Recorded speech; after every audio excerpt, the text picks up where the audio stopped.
사랑하는 성도 여러분, 화요일 아침을 맞습니다. 대림절 기간 3일째입니다. 오늘도 냉천골의 아침 말씀 묵상 속에서 우리 예수 그리스도의 성탄을 기뻐하고 그 의미를 깊이 새기면서 하나님 예비하신 축복을 우리 풍성히 누리기를 소망합니다. 말씀 보도록 하십시다. 시편 122편 1절에서 9절 말씀입니다. 시편 122편 1절에서 9절 말씀. 사람이 내게 말하기를 여호와의 집에 올라가자 할 때 내가 기뻐하였도다. 예루살렘아 우리 발이 내 성문 안에 섰도다. 예루살렘아 너는 잘 짜여진 성읍과 같이 건설되었도다. 지파들 곧 여호와의 지파들이 여호와의 이름에 감사하려고 이스라엘의 전례대로 그리로 올라가는도다. 거기에 심판의 보좌를 두셨으니 곧 다윗의 집의 보좌로다.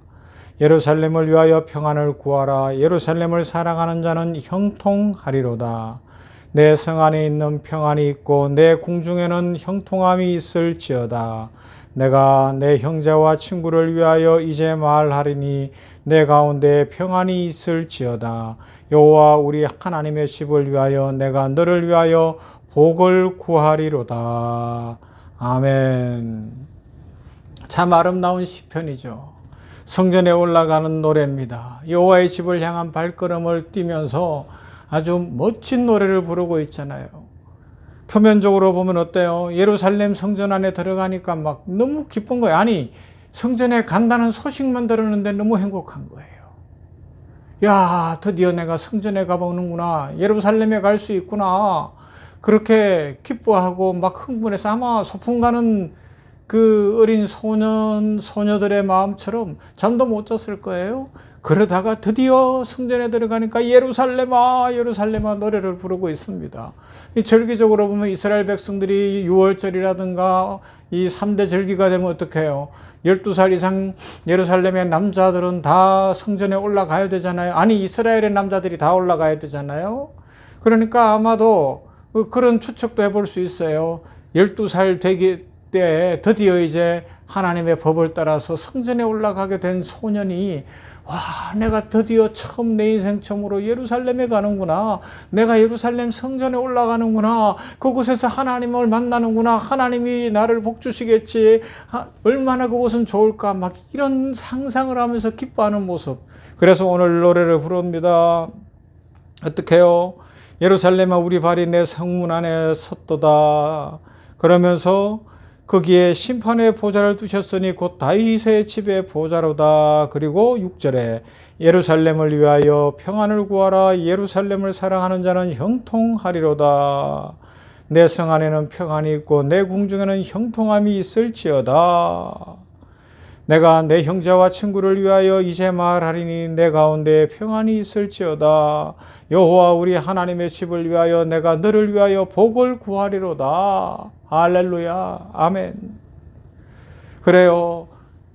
구약 역사 속에서는 이렇게 하나님의 임재의 상징인 예루살렘 성을 사모하고 예루살렘을 바라보기를 원하고 그곳에 들어가서 예루살렘의 평안을 구하고 그곳에서 하나님의 축복을 사모하는 그런 사람들에게 말씀대로 약속대로 축복을 많이 부어주셨어요. 놀라운 은혜를 부어주셨어요. 그랬기 때문에 이 시편 기자는 그 예루살렘 성에 들어가기를 너무 기뻐했던 거예요.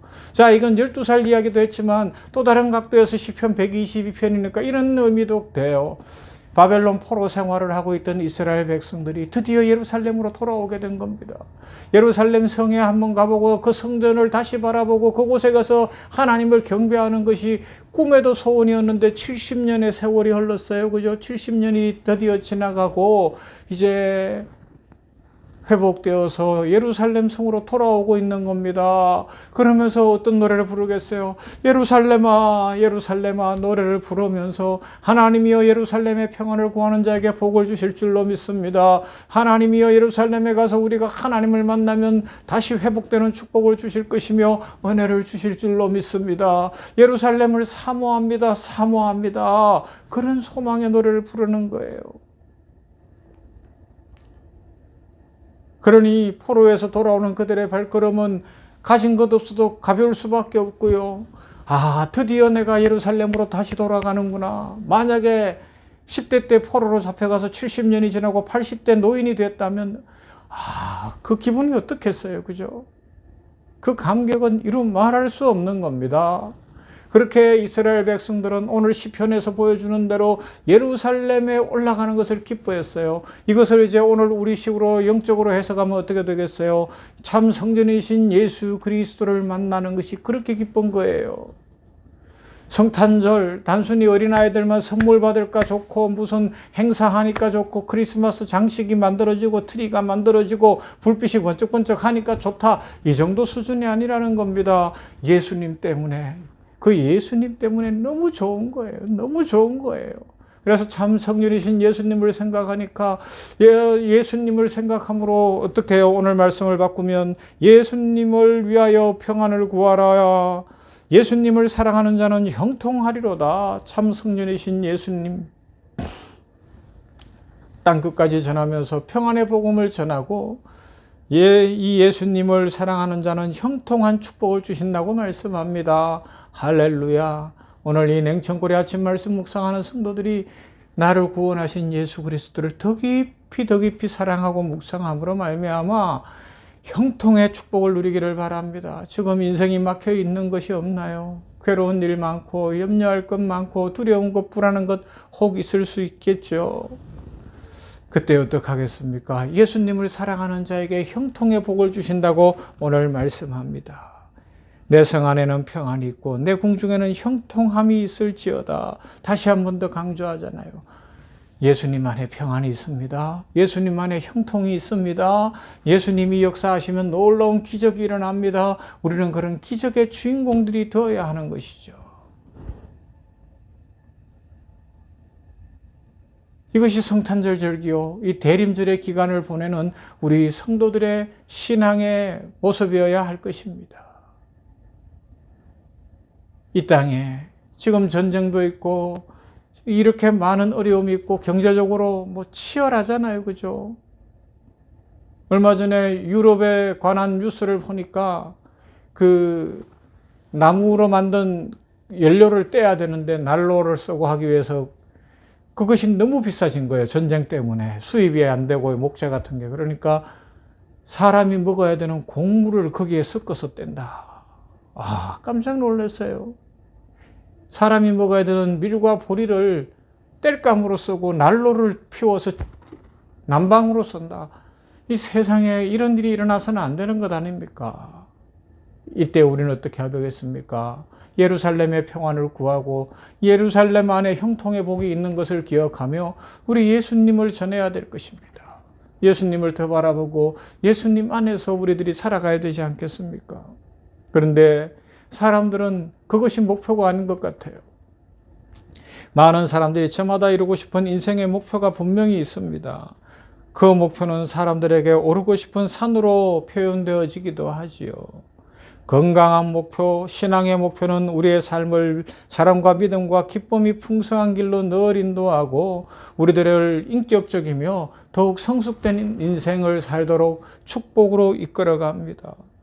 그렇게 살아가야 되지 않겠습니까? 그렇게 살면 얼마나 좋겠어요. 하지만 이 땅을 살고 있는 수많은 사람들이 건강하고 좋은 목표, 예수 그리스도, 여기 오늘 성경의 기자처럼 예루살렘에 올라가는 것이 목표가 되고 꿈에도 소원 12살이 되어서 성전에 올라가듯 아니면 포로 생활이 끝나고 성전에 올라가든 아니면 해마다 올라가든 성전에 올라가는 이것이 목표가 되고 예수님이 목표가 되어야 되는데 이 땅에 많은 사람들이 예루살렘 성 그 도성에 있는 산으로 올라가는 것이 목표가 아니라 인생의 산을 오르려고 하는데 그 산의 목적지가 뭔가 하면 내 욕망 성취요, 내 욕구 성취가 되어 있는 경우들이 있습니다. 인생의 목표라는 것이 내 욕망과 내 욕구로 둔갑했을 때는 우리의 삶은 매우 피곤하고 괴로워질 수밖에 없습니다. 우리의 욕구가 목표로 둔갑한 경우에는 그 산을 오르기 위해서 너무 많은 것들을 희생해야 됩니다. 주변 사람들과의 관계가 끊어집니다. 여러 가지로 힘들어지고 어려워질 수 있습니다. 하지만 지금도 수많은 사람들이 재물의 산으로 올라갑니다. 또 명예의 산으로 올라갑니다. 권력의 산으로 올라갑니다. 열심히 오르고 또 올라가면서 온갖 권모술수와 방법들을 다 쓰다 보니까 주변에 사람이 남지 않고 사랑이 없고 기쁨이 없고 평강이 없는 인생을 살고 있습니다. 그것을 보면서 마틴 루터는 당시 교회가 타락하고 종교가 타락한 것을 보면서 이런 기도를 드렸어요. 읽어드릴까요? 오 사랑의 주 아버지, 당신은 지금 세상에서 현명하고 이성적이라는 사람들이 당신의 이름을 어떻게 더럽히고 있는지 잘 보고 계십니다. 그들은 지금 당신께 올려야 마땅한 영광을 가로채 거짓과 마귀에게 바칩니다. 당신 뜻을 온전히 받들어 세상을 잘 다스리려고 주신 힘과 권세, 재물과 영광을 당신의 나라를 거스르고 맞서며 사리사욕을 채우는데 오용하고 있습니다. 그런데 당신 나라의 백성은 너무 적고 연약하고 위축되어 있습니다. 그러니 저들이 우리를 멸시하고 괴롭히며 회방합니다.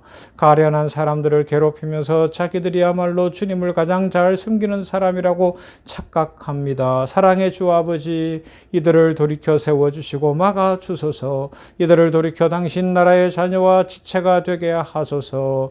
그리하여 그들이 우리와 함께 진정한 믿음과 거짓없는 사랑으로 당신을 섬기며 이미 시작된 당신의 나라를 통해 영원한 나라로 들어가게 하소서. 그러나 주님, 힘과 권세를 엉뚱하게 사용하는 이들을 막아주소서. 불경한 이들로부터 우리를 막아주소서. 그런 기도를 드렸어요. 오늘 우리들의 기도가 이런 기도가 되어 공의와 정의와 사랑을 실천하며 성탄의 참 기쁨을 누려서 우리들도 예수님 때문에 형통한 인생 되시기를 주님의 이름으로 축원합니다. 사랑과 은혜가 풍성하신 하나님을 찬양합니다. 화요일 아침에 시편 122편 말씀을 통하여서 성전에 올라가는 그 기쁨을 생각하며 예수님 때문에 기뻐하는 것, 예수님 때문에 감사하는 것, 평화를 누리는 것에 대해서 생각해 봤습니다.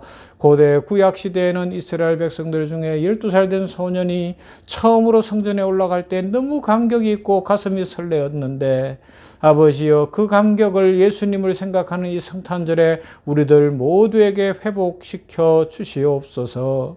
바벨론 포로에서 70년 포로 생활을 하고 돌아오는 이스라엘 백성들에게 예루살렘으로 돌아가는 그 감격이 너무 컸고 너무 기뻤고 너무 행복했을 것인데, 성탄절을 앞두고 대림절을 지나는 우리 모든 냉천골의 아침 말씀 묵상하는 성도들의 가슴에 그 기쁨과 행복과 감사를 회복시켜 주시옵소서. 그러함으로 말미암아 아버지여, 예루살렘의 평강을 구하고 예루살렘을 위하여 기도하는 자들에게 형통의 복을 주시는 하나님, 참 성전이신 예수님 바라보며 예수님을 전하며 예수님 손붙잡고 살아가는 우리 모든 성도들에게 형통의 복을 주시어 지금 겪고 있는 고난과 어려움과 문제는 떠나가게 하여 주시옵시고, 마음을 두렵게 하고 염려하고 걱정하고 불안하게 만드는 악한 마귀는 내 살은 예수의 이름 앞에 완전히 물러가게 하여 주시어서 자유하게 하옵소서. 우리 인생을 뒤흔드는 두 가지 풍랑,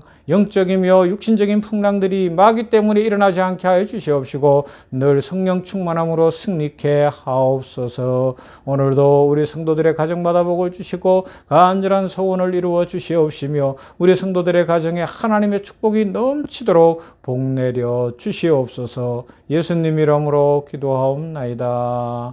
아멘. 찬송 38장, 예수 우리 왕이여 찬송합니다.